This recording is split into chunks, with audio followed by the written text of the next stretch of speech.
Oke. Mumpung ini adalah tahunnya, Ustaz. Bagaimana Isra Mi'raj ini dinilai secara politik? Dimensi politik. Dimensi politik. Ya, okay. Ya, memang saya kaitannya adalah tentang perubahan kepemimpinan ya, Okay. dari dimensi politik ini. Jadi ketika Rasulullah melakukan Isra bersama dengan Jibril, nah banyak datang kepada kita khabar bahwa di dalam perjalanan dari Masjidil Haram ke Masjidil Aqsa itu tidak langsung Masjidil Haram Masjidil Aqsa, tidak begitu. Tidak langsung bypass begitu. Tidak langsung bypass. Oke. Justru ini belok-belok ini. Sudah belok-belok saja masih cuma semalam ya. Masih belok-belok. Ada 5 tempat yang dia belok-belok itu. Disinggahi enggak? Tidak.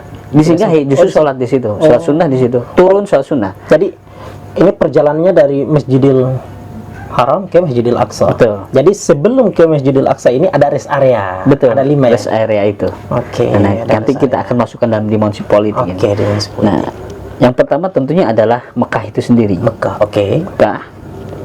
Kemudian yang kedua masuk ke daerah Tiba. Turun ke daerah Tiba. Ketika nyampe itu kata Jibril, ya Muhammad, hadza Tiba, hadza muhajaruka. Ini adalah daerah Tiba. Ini adalah daerah kau berhijrah. Daerah kau Berhijrah. Kau Tempat berhijrah. hijrahmu. Oke, maksudnya adalah Tiba Rasulullah. itu adalah yang dimaksud adalah Yathrib. Oh, yes, Madinah. Oke, Madinah. Jadi Rasulullah itu berhenti di Madinah. Oke. Makanya kata Ini titik pertama. titik pertama. Titik pertama. Titik kedua, kan titik pertama mulai dari Mekah. Oke, Ini adalah startingnya kan? betul. Oke. Starting Starting. dari situ, kemudian masuk ke Tiba, kemudian masuk lagi ke itu kedua. Ketika masuk ke Hadza Madian, waktu itu turun di Madian. Madian itu daerah Tabuk. Ya, daerah Tabuk. Oke. Tabuk itu hari ini mungkin Yordania. Ya, dekat dengan Yordania. Bahkan masuk di area Yordania. Oke. Itu ketiga. Administrasi Yordania. Betul. Oke. Yang keempat masuk ke Mesir. Yang keempat Mesir. Yang kelima masuk di Bethlehem, Yerusalem. Itu sudah masuk di Syam, sudah masuk Baitul Maqdis, baru kemudian ke Baitul Maqdis. Oke, Filistin. Nah, ini daerah-daerah yang ditempati, saya masuk dalam garis politik. Oke. Daerah-daerah yang ditempati ini mengisyaratkan dari Allah bahwa daerah-daerah yang sudah disinggahi Rasul dan Rasulullah sholat di situ, ini suatu saat akan menjadi negara besar dan tempat kekuasaan politiknya kaum muslimin. Tempat kekuasaan politiknya kaum muslimin. Oke, kita garis bawahi. Tempat kekuasaan politiknya kaum muslimin. Oke. Mekah. Oke, sudah. Kemudian Madinah, jelas. Yastrib. Bahkan munculnya pertama negara Islam dari Madinah kan? Oke. Ya. Kemudian tadi Madian, Tabuk, Yordania. Yordania itu masuk dalam pangkuan kaum muslimin. Termasuk Syam. Nah, Syam itu kan menjadi wilayah kaum muslimin, kekuasaan Bani Umayyah dan kekuasaan Bani Abbas ya. Juga Mesir apalagi itu adalah kekuasaan kaum muslimin terbesar, bahkan banyak mercusuar peradaban datang dari Mesir. Betul, Mesir. Yang terakhir tadi di Baitul Maqdis yang dari dulu menjadi wakaf kaum muslimin. Baitul Maqdis jadi wakaf kaum muslimin. Ini yang pertama. Dimensi politik pertama. Jadi kekuasaan politik umat Islam seolah-olah Allah isyaratkan dengan Rasulullah turun dan sholat 2 rakaat, sholat sunnah 2 rakaat di situ. Titik-titik hari ini terjawab. Ya, dari generasi-generasi dan sudah berabad-abad sampai hari ini kan.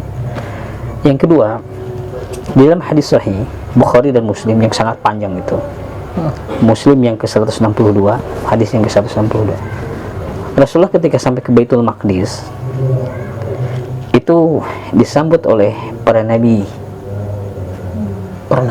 Ya. Dalam hadis yang sahih disambut oleh para nabi. Ada Nabi Ibrahim, ada Nabi Musa, ada Nabi Isa dan sebagainya. Seluruh para nabi Bani Israel. Seluruh para nabi Bani Israel. Tapi ketika di Baitul Maqdis, para nabi ini tidak mau jadi imam. Padahal dia tuan rumah. Oke. Palestina ini. Filistin Palestina. di Baitul Maqdis di Syam berarti hitungannya, atau Filistin hari ini, diserahkan kepada Rasulullah untuk mengimami sholat 2 rakaat itu. Seluruh para nabi, apalagi ini ada Abul Anbiya, ada bapaknya para nabi yaitu Ibrahim. Ini saat perjalanan pergi nih, Ustaz. Saat perjalanan pergi, saat ketika sampai di Baitul Maqdis itu. Tapi oke, ini nanti soal masalah kan perintah sholat itu kan diterima oleh Rasulullah begitu ketemu kan? Itu sholat wajib. Itu, Kalau sholat oke. sunnah itu sudah ada sejak dahulu. ada. Oke. Sebelum ada yang 5 waktu itu sudah ada sholat dua tempat yang diwajibkan selain yang 5 itu. Oke. Nah, kemudian Rasulullah memimpin sholat itu, diserahkan kepada Rasulullah dari seluruh para nabi itu. Rasulullah mengimami sholat itu. Ini politik mengisyaratkan bahwa semenjak itu sudah akan ada transisi pergeseran kekuasaan dari Bani Israel menuju kekuasaan Arab dipimpin oleh Rasulullah. Oke. Ini para nabi Israel sudah menyeratkan kepada Oke, sudah ada tandanya, isyaratnya sudah. Betul, isyaratnya. Itu yang termaktub juga dari surah Al-Isra ayat 1 sampai 10 itu semua ngomongin tentang Bani Israel. Allah ngomongin Bani Israel dan Allah menyebutkan tentang kerusakan, kebejatan dan kemungkaran yang dilakukan oleh Bani Israel yang sudah diberikan kekuasaan tapi tidak mampu menjadikan dunia itu rahmat. Dia harusnya jadi rahmat tetapi ternyata jadi bala yang sudah Allah berikan ke Bani Israel berabad-abad. Makanya sudah waktunya untuk diserahkan kepada Arab. Pergantian kekuasaan itu. Berarti sejak dahulu sudah ada tanda-tandanya, isyaratnya. Betul. Kekuasaan Bani Israel akan kepada Arab. Bani Ismail. Bani Ismail. Iya. Oke. Bani Ismail, Bani Arab. Bani Arab. Oke. Nah, itu di dalam isyarat-isyarat ini alhamdulillah sudah terbukti semuanya. Dan ketika Rasulullah sampai ke Baitul Maqdis itu juga menunjukkan bahwa dalam isyarat politik Baitul Maqdis akan menjadi kekuasaan politik terbesar kaum muslimin. Syam. Berarti Baitul Maqdis itu maksudnya Syam karena di waktu itu disebutnya Syam. Jadi artinya Syam akan jatuh kepada kaum muslimin. Setelah itu tidak akan lama dari itu akan jatuh kepada kaum muslimin. Makanya setelah itu terbukti bahwa kekuasaan berpindah. Di situ adalah kekuasaan dari Imperium Romawi Persia yang terus menggerogot kan. Nah, tidak lama dari situ jatuh. Nah, Israel sudah tidak lagi berperan di sana. Bani Israel tidak berperan lagi. Baitul Maqdis hari ini adalah bukan masjid yang sepetak itu, bukan. Jadi disebut Baitul Maqdis itu adalah satu daerah yang ditembok, Pak. Satu daerah yang ditembok oleh ada tembok yang lebarnya itu mencapai 14 hektar. Hari ini itu. Iya, itu Baitul Maqdis itu. Ya, yang di Palestina ini. Betul. Bukan masjid yang silver. Kan ada yang kuning, ada yang silver. Silver itu ada Masjid Qibli, ada di pinggir itu ada Masjid Syarwani, ada Masjid An-Nisa, dan itu masjid itu banyak di situ. Nah, itu ada kompleks disebutnya kompleks Baitul Maqdis. Komplek itu. Dimanapun sholat, mau di pelatarannya, di mana mau di masjid, mau di luar, itu namanya Baitul Maqdis. Orang di situ sholat, maka masuk sebagai orang yang sholat di Baitul Maqdis. Nah, sedangkan yang di Ustaz, ini biar clear ini. Berarti bukan wilayah kekuasaan Palestina secara wilayahnya, teritorial wilayahnya. Jadi tidak ya, melainkan tadi ya. Betul, Baitul Maqdis itu di situ. Satu komplek yang dipagari. Itu disebut Baitul Maqdis ya. Ukurannya tadi berapa? 14 hektar itu. 14 hektar kurang lebihnya gitu. Tapi kalau isyarat politik adalah secara keseluruhan. Syam secara keseluruhan. Syam itu yang hari ini adalah Filistin atau apa yang dinyatakan dengan negara Israel. Ya, kemudian Jordania, kemudian Suriah, Lebanon. Empat daerah ini Syam waktu itu. Artinya kalau di dalam isyarat politik Syam akan jatuh kepada kekuasaan kaum muslimin tidak akan lama, dan ini akan menjadi tempat terpenting. Tapi kalau untuk Baitul Maqdisnya saja adalah 14 hektar itu. 14 hektar itu.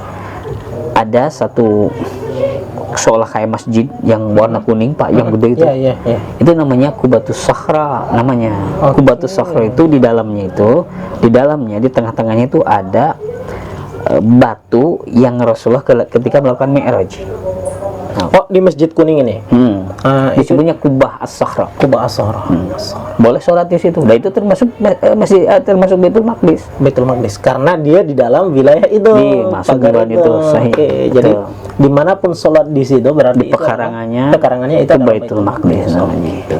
Nah, tapi untuk batu yang untuk loncatan atau batu untuk Rasulullah naik ke Mi'raj itu ada di Qubatus Sakhra. Qubatus Sakhra itu sebenarnya dibuat di zaman Umayyah.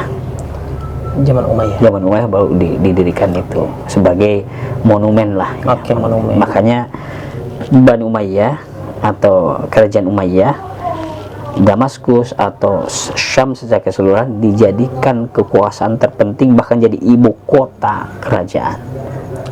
Itu isyarat politiknya sudah dari ketika Rasulullah datang ke Baitul Maqdis dan para nabi Bani Israel menyerahkan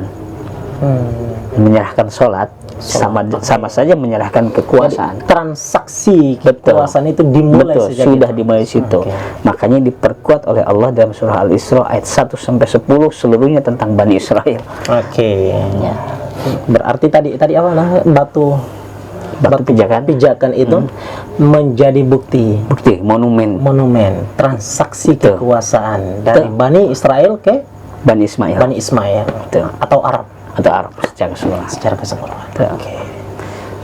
Yang kedua, yang terakhir bahwa Isra Mi'raj ini dilakukan memang sebelum Rasulullah hijrah, ya kan? Apa tadi?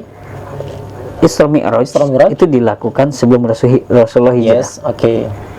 Dan sebelum berdirinya Madinah. Oke. Allah tanpa rencana, justru ini yang sudah direncanakan.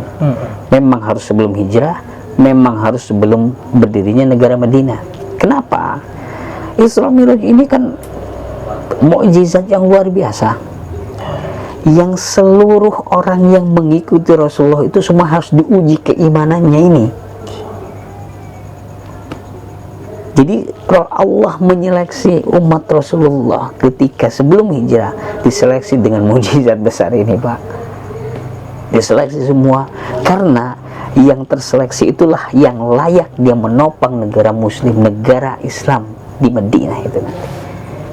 Tidak boleh ada penyusup dari orang-orang yang gak jelas keimanannya, orang-orang yang munafik dan semacamnya, tidak boleh ada yang menyusup. Karena ini akan jadi pionir untuk mendirikan negara Islam di Madinah. Makanya Allah menyeleksi dengan mukjizat Isra Mi'raj. Makanya banyak sebenarnya Isra Mi'raj yang mundur kan. Nah, yang tidak mundur justru keimanannya makin kuat. Itu yang kemudian Allah dan Rasulnya kasih hijrah ke Madinah. Itu ada seleksi alam, hasil dari mukjizat. Karena tidak mungkin Madinah itu bisa ditopang kecuali oleh pionir yang sudah teruji keimanan kepada Allah dan Rasulnya. Abu Bakar As-Siddiq ini ketika disodorkan tentang Isra Mi'raj oleh kaum musyrikin, karena senang ini, temanmu ini ngaco, mana ini? Abu Bakar nggak pusing, kata Abu Bakar, fa ana asyhadu fa in kana dzalik, jika itu datang dari Rasulullah, fa usaddiquhu, saya akan membenarkannya. Bahkan lebih dari itu pun saya akan membenarkannya. Fa usaddiquhu bi khabaris sama, saya akan membenarkan seluruh kabar-kabar dari sama, dari langit, dari Allah maksudnya. Lebih dari itu pun saya akan percaya. Nah, itulah seleksi alam, diawali dengan metodenya adalah metode mukjizat. Seleksi keimanan dengan metode mukjizat, agar orang-orang yang akan tampil nanti menjadi pionir mendirikan negara di Madinah Oke. ada orang-orang yang sudah lulus seleksi Bukan ilahiyah. abal-abal, bukan para bazer. Itu yang dimaksud. Iya. Jadi terseleksi lah. Negara Madinah muncul, negara yang luar biasa, yang kemudian mengilhami, menjadikan rahmat bagi semesta alam. Dari situlah muncul seluruh aspek-aspek kehidupan, muncul seluruh hukum-hukum kehidupan untuk mengatur seluruh manusia, Ya. baik yang muslim maupun non muslim. Dari situ muncul Negara Kurang sudah. lebihnya cahaya kebenaran datangnya dari sana. Madinah Al-Munawwarah muncullah dari situ. Oke. Keren. Wah, luar biasa. Ini mungkin terakhir nih Ustaz ya, pertanyaan. Ini menyual soal masalah politik juga nih Ustaz. Bagaimana Ustadz melihat soal masalah peperangan antara wilayah wilayah Palestina yang dimana letak pijakan Rasulullah di situ dengan para Israel ini, Ya. Oke. Dengan bangsa Israel ya, negara Israel, bukan Bani Israel ya, negara Israel hari ini. Oke. Sebenarnya mereka kan adalah bagian dari katanya Yahudi, ya, yang mereka sedang bermimpi untuk kembali kepada tanah yang dijanjikan. Dulu ketika Nabi Musa bersama dengan kaum Bani Israel diajak ke tanah Golan, diajak ke tanah ini yang sekarang Filistin. Oke. Mereka tidak mau waktu itu untuk datang ke tanah yang dijanjikan. Waktu itu oleh Nabi Musa. Oke. Mereka nggak mau. Nggak mau. Di sana mau hidup jadi apa bahasanya itu. Terus malah banyak melakukan pelanggaran-pelanggaran. Tidak masuk, karena kalau masuk khawatir terbunuh semua, maka silakanlah wahai Musa, kau berperang dengan Tuhanmu, kami hanya duduk-duduk sini untuk melihat menang atau tidak. Nah sekarang, atau bahasanya di tahun 1800-an, 1900-an, mereka mengumandangkan kembali teori-teori tentang kembali kepada tanah yang janjikan. Itu ada khayal mereka. Oke. Theodor Herzl itu salah satunya yang jadi pionir di Zionis.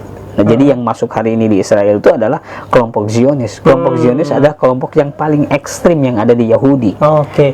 Jadi sengaja mereka ingin masuk di sini dengan dalih bahwa ini adalah tanah yang dijanjikan. Oke, politis. Betul. Itu masuk lagi politis. Makanya itu sebenarnya khayalan mereka. Tidak ada yang menerima. Ketika Turki Utsmani, Abdul Hamid saja menolak untuk Israel masuk ke situ. Oke, karena fakta empiriknya emang sudah dari sonanya mereka Sudah menolak itu ya, jadi wakafnya kaum muslimin. Jadi bukan lagi bagian dari yang apa mereka mengenakan dengan Israel itu. Padahal kalau mau dia menamakan negara harusnya Zionis Yahudi saja. Kenapa? Karena dia tidak harus dengan Israel. Karena Israel itu adalah nama Nabi Yakub. Nama Nabi Yakub itu kalau sekarang nyebut Habib. Di bahasa Ibrani Habib itu Israel. Allah itu memuji Nabi Yakub dengan nama Israel. Oke. Makanya kalau mau mereka itu kan adalah negara Zionis Yahudi saja. Jadi Israel. Ya, Israel itu adalah, dan Bani Israel itu adalah Bani dari Nabi Yakub. Sahih begitu. Oke. Harusnya positif dong. Oke, itu sebutan ya. Israel itu sebutan untuk Nabi Yakub. Betul. Sebutan sebagaimana Habib gitu ya. Betul. Oke, apa? Kecintaan. Orang yang dicintai Allah itu disebut Israel. Oke. Nah, ini Bani Israelnya ini sekarang udah. Oh, berarti ada dua yang mereka menggunakan untuk kemudian menduduki dan ingin menguasai wilayah tanah Kedua, Bani Israel menggunakan Israel. Betul. Negaranya sebagai negara Israel. Betul. Kenapa tidak menggunakan Yahudi atau Zionis gitu ya? Padahal Yahudinya sendiri, artinya Israelnya, Bani Israelnya sendiri banyak yang tidak suka dengan atau banyak yang menolak dengan kelompok Zion ini, kelompok Zionis ini, karena ekstrim kanannya dari Yahudi ini. Ugal-ugalan makanya hasilnya. Jelas itu harus keluar dari tanah Filistin. Filistin hari ini adalah wakafnya Umar bin Khattab, milik kaum muslimin. Ya, jadi Umar bin Khattab. Wakaf Umar bin Khattab untuk kaum muslimin sampai hari ini. Jadi tidak tidak dipersonalisasikan Betul. atau diprivatisasikan, Betul. melainkan dikasih kepada kaum muslimin Betul. secara menyeluruh. Betul. Makanya Filistin tidak mau ada yang keluar kan? Tidak ada. Justru mereka jadi mujahid di sana. Dan siapapun kaum muslimin dari tempat manapun bisa datang ke sana Datang ke sana. Boleh sebagai dan bisa tempat bermukim di sana. area jihad. Iya, Jadi area jihad. Arja. Oke. Karena orang Filistin sendiri di sana yang nama jadi area jihad itu udah jadi keutamaan. Jadi Yes. kebutuhan. Betul. Kalau mereka ditanya mau jadi dokter, apa yang satu orang? Satu orang. Mau jadi presiden, ya tengok-tengok. Mau jadi mujahid, semuanya Semuanya naik. naik. Wa nahnu mujahidun hada, mujahidun huna, kami ini semua adalah mujahid di sini. Kalau mujahid itu dua kebutuhan. Terus Oke. luar biasa. Luar biasa ya. Ya. Oke. Cukup Ustaz. Cukup. Atau mau dari aspek sosialnya lagi? Enggak. Ada kemalaman. Oke, nanti. Ya, oke. Terima kasih banyak teman-teman. Luar biasa ini. Ya kurang lebih, walaupun sebetulnya banyak ya, tapi banyak yang bertebaran, baik itu maupun karya-karya ilmiah maupun yang ditulis oleh para ahli-ahli juga, Betul, gitu ya. betul. Tapi kita memiliki keterbatasan waktu ya, karena memang manusia pada dasarnya adalah dibatasi oleh ruang dan waktu, gitu ya. Jadi kita punya keterbatasan itu sehingga kemudian tidak semuanya kita harus peroleh. Tapi untuk teman-teman semua yang sudah terlanjur mengikuti kita, ya kiranya ini adalah satu muatan baru yang menyangkut soal masalah Isra Miraj, apalagi dari dimensi politiknya, yang saya kira ini adalah perlu kiranya kita kita sadari bahwa awal mulanya Baitul Maqdis dan juga tentang kekuasaan secara menyeluruh ya Ustaz ya, yang kemudian dahulu dikuasai oleh Bani Israel, gitu ya. Kemudian ditransaksikan, dilakukan transaksi kekuasaan itu begitu Rasulullah ingin melakukan perjalanan, namun begitu di Baitul Maqdis diberikan kekuasaan itu oleh para nabi-nabi ya, sebagai isyarat politik ya. Isyarat politik, oke. Gitu. Baik teman-teman semua, itu saja yang dapat kami sampaikan pada hari Isra dan Miraj ini. Nah, semoga kita selalu sehat teman-teman semua, apalagi ini kita lagi sedang dekatan dengan bulan yang suci. Jadi semoga kita selalu diberikan kesehatan, kekuatan, biar hari-hari kita jalani sampai kita dipertemukan Allah dengan bulan suci Ramadan dan kita menjalani ibadah kita sampai dengan selesai. Terima kasih teman-teman semua. Jangan lupa video ini di-share banyak-banyak kepada siapa saja yang belum mendapatkan informasi ini. Ini spesial. Terima kasih. Assalamualaikum warahmatullahi wabarakatuh.